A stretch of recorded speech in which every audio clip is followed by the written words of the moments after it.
Guess who's coming to dinner? Some of you who are movie buffs will remember this from 1967. It was the last film from Spencer Tracy before he died. It won an Oscar for Katharine Hepburn, and it was in the heyday of Sidney Poitier, who had done To Sir with Love and was also the lead actor in this film. It's a fascinating film because it's all about who was going to come into a meal, and the meal as a symbol of the circle of a family. And it's centred on a tension between interracial marriage. So you see Sidney Poitier's character, we would now call an African American, being brought home to dinner to Katharine Hepburn's character, and then are her parents going to accept him? But also, were his parents going to accept a white girl coming into their family? And there was a lot of bite to this issue. We're talking 1960s in the US, and at that stage, 17 states, at that point, it was illegal to make an interracial marriage. So not just frowned upon, but actually illegal.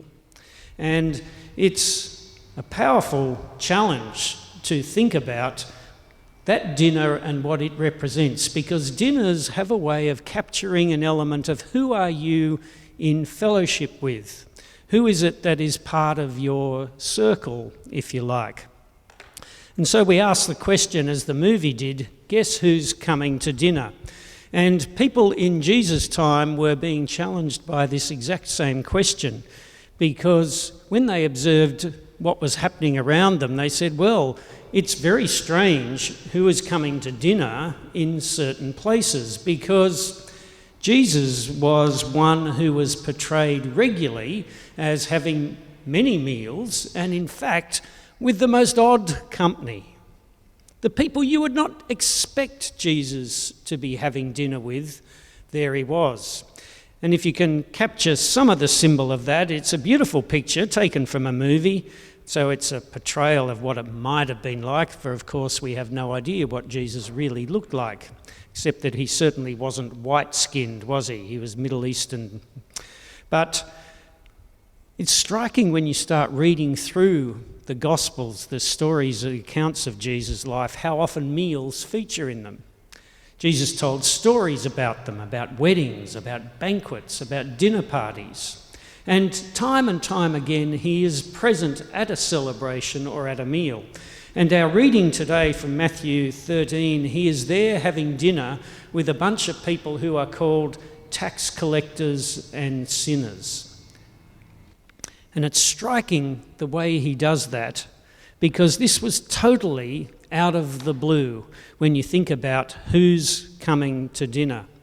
Now, dinners are powerful symbols even in our time, and it's about the people and it's about the food. It can be a beautiful, comfortable thing to have a meal with people. I remember being in this hall in the church for that wonderful Passover meal with an incredible sense of togetherness and fellowship and fun and meaning to it. But meals can be very awkward. You ever been to those official meals or a function and everyone's allocated a seat at the table, and that thing you do when you go up and you look at the list and you see your name there, and then you quickly look at who the other people are, and part of you groans inside because you think, oh no. And then you're stuck talking to people for hours on end. I was at a time a school chaplain, and so when there were sometimes school functions, being the chaplain, a minister, and it still happens at functions, you get put at the official table. My experience is there's a lot more fun down the back at the unofficial tables than there is at the ones at the front. And in this particular one, there was a guest at this function who was not just, he was a bit of a bore in every sense of the word. And if you got on to any interesting issue, he hated the Labor Party, he blamed the Aboriginal people for everything that was wrong in the country, you know, those sort of people. And here I am stuck next to this gentleman and expected to be polite and welcoming because he was an important dignitary. It was a long, long evening, let me say. And in our culture, it's not just, though, about the people. Maybe it's about the food, but I suspect in our world we've lost a bit of the simplicity of food because we've now got expensive chefs everywhere and television programs that focus on the quality of the food. It's easy to get so hooked up on that, the quality of the food. We have celebrity chefs, don't we? We worship food, and we have lost some of that simplicity of the idea of the meal being the food is like a vehicle to enjoy, but not to be obsessed over. And in Jesus' day, the food was there, but it would have been fairly simple food. And what was really important was that a meal with someone was a sign that you were part of their life. Welcome and hospitality was significant. And if people called in, you would drop everything and welcome them. That was how life worked. You didn't have to book in the way we often have to in our very different sort of life. Nowadays, it's not so easy just to drop in on people. But in many cultures of the world where people live in proximity or family systems are different, if someone comes, you just open your arms, you open your cupboards, you welcome them.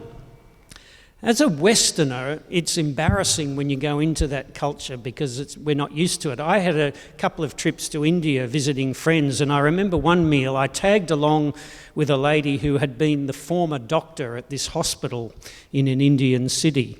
And she went and I went, and my friend Brian took me along to this lunch. And the staggering thing was the lady of the house, and she was the only one there, she welcomed us in and sat us down, talked for a moment, and then she disappeared off to the kitchen. And then she brought out some food.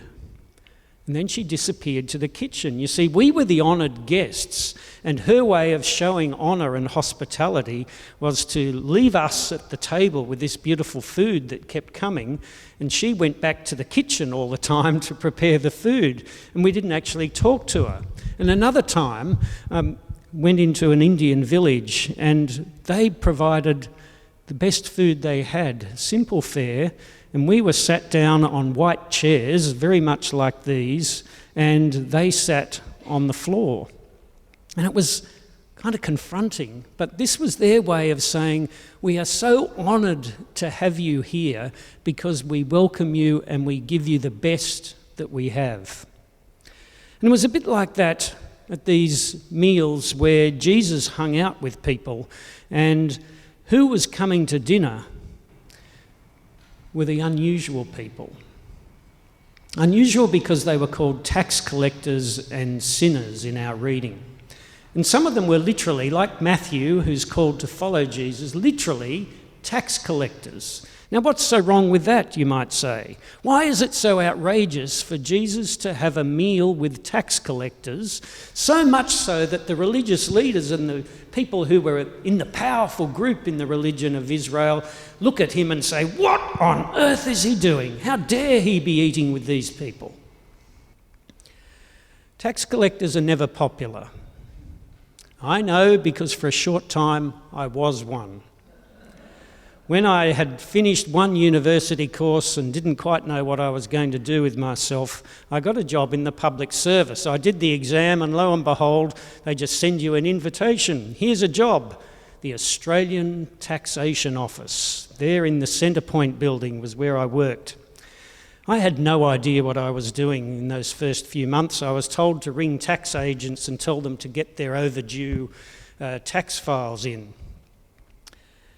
But what I learnt was that going to parties and introducing yourself with that wonderful question that we have in Australia, so what do you do with yourself? I discovered later it was almost as bad to say I'm a minister as a conversation killer. Some of us know what that's like to say that in a conversation, but it's even worse to say you work with the taxation office, believe me. And if it was bad because you're taking people's money in our time, when we may believe that there is some good moral justification for that, it was much worse in Jesus' time because tax collectors had big things going against them. See, the way the tax system worked was that the Romans who had the rulership over the area, they installed their people, but they didn't have all Roman officials. They had to use locals to carry out the bureaucracy, the public service. So some of the locals would become tax collectors, collecting money from their own people to hand over to the Romans. That's going to play well, right? You're a traitor, for one, because you're siding with the ruling power, you're working for them, and you're taking people's money. But not only so, you had to make your own money. And so you would be perhaps sometimes seen as extortioners, taking more, because the Romans would say, well, this is how much we want, and then you would levy your own to make your living on top of that. Which is why people like in another story, remember Zacchaeus and here Matthew, for them just to walk away and follow Jesus and live differently would have been a huge cost to them, because they would have already been in this whole network of people that they had to pay up the chain or take money from. To walk away and live differently was a significant cost to them. So they're siding with the rulers against their own people. That's pretty bad. To be a traitor in any culture, as C.S. Lewis pointed out, is almost one of those universal morality things. Go anywhere, in any time, in any place, find it in anywhere. Is it good to be seen as a traitor? Never. So you're that, but then you're potentially an extortioner and you're handling the Roman money. And so you're a religious outcast as well. You are one of those people who is outside of God's people. Yet here's Jesus, sitting down, enjoying a meal with people like that. People like Matthew, who he calls, follow me. Leave behind your job, leave behind your view of who you are, take on a whole new identity and a new life. Follow me. Matthew does that. We don't know. It's a very simplified account here in Matthew. Maybe Jesus had known him for a while rather than just walking up once. Sometimes it's portrayed in the films, as in the stories, as though Matthew's just sitting there, Jesus walks in, and for that one moment Jesus says, follow me, and he just does. Who knows, right? But more likely there'd been some contact before.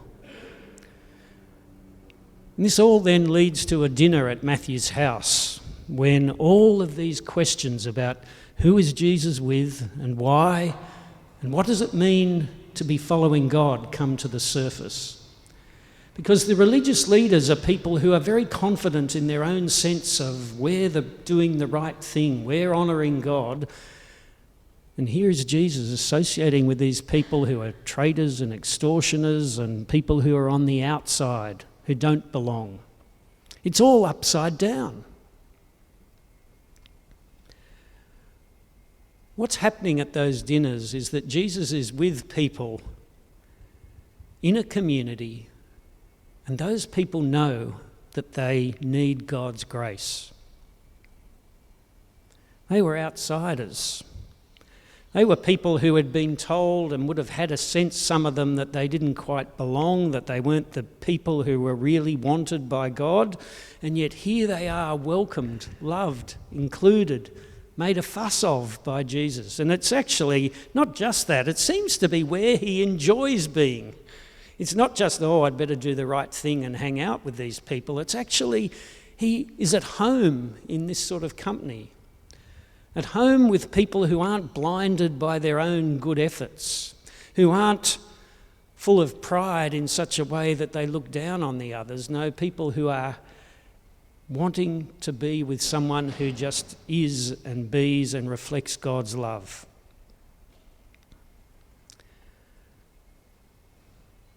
Who's coming to dinner?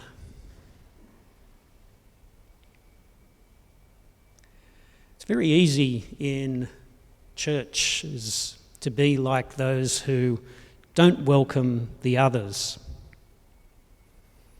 People like me who've been in the church for a long time, it's very easy to get into certain habits of life that can easily make you lose sight of the fact that it's God's grace that underpins everything. Or to be blind to my own particular weaknesses, faults, and yes, use the word sins, because maybe they're not as obvious as some other people's. If you've been a Christian for a while and live a fairly good life, a lot of the things that you struggle with are attitudes or ways of responding to people, not as obvious. Nor are they, or it can be things to do with money where we don't always know what each other's way of living is.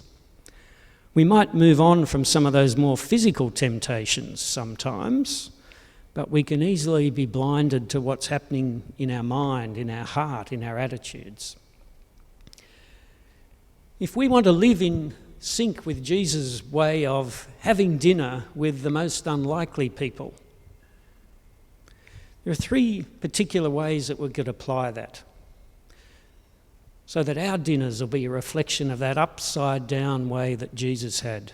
The first is acceptance, and happily, in that beautiful way, they all begin with A, acceptance, because there'll be some of us who actually feel more like the tax collector, those of us who feel maybe that we're on the outside, that we don't really belong.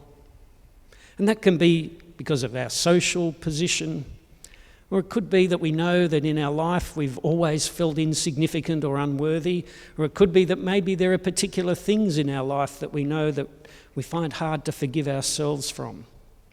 These dinners where Jesus has meals with the tax collectors and sinners tell people like us in that situation, we are welcome.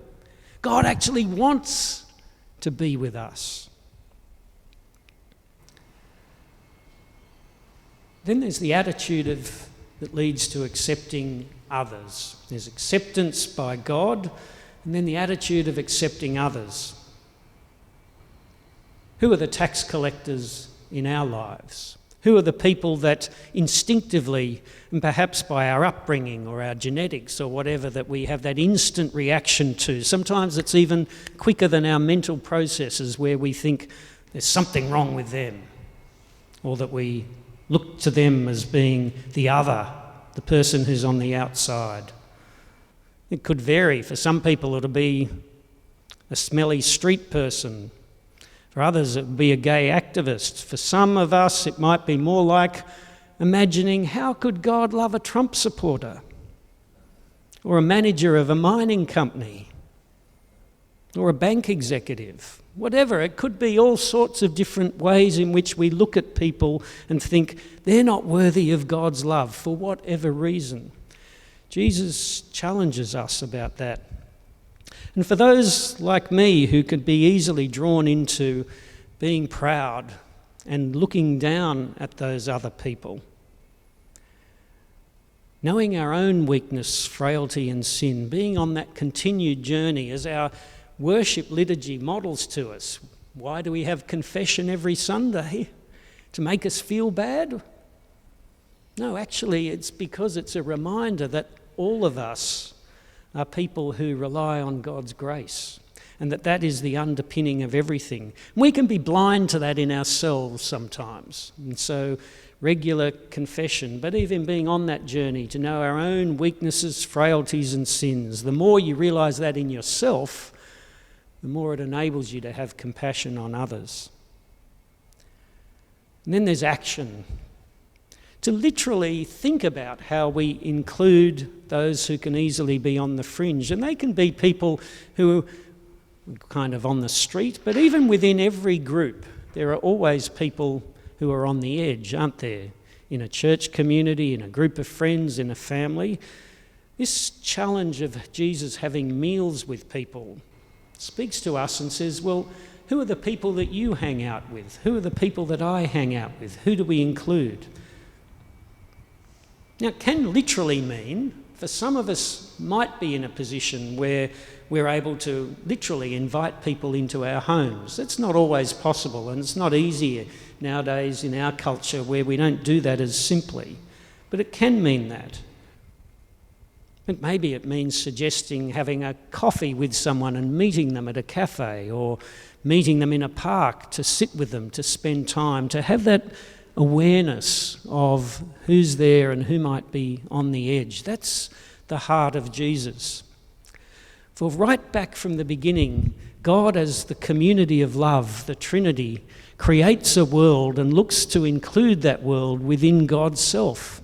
And God's Trinity of love, Father, Son and Spirit, is not an inward focused thing, but a love that is for the other, that draws the other in. And if that's the very heart of God, and then we see that lived out in Jesus, the more we want to say, like Matthew, I will follow you, Jesus, the more that will lead to that attitude being part of who we are. It does turn things upside down. For we have so many social rules and ways of doing things about who should talk and associate with who else. This story of Jesus with the tax collectors cuts right through that and says, where is grace? Can you see people as I see them, through the eyes of God, as people made in God's image, people that I've died for, people that I love? Amen.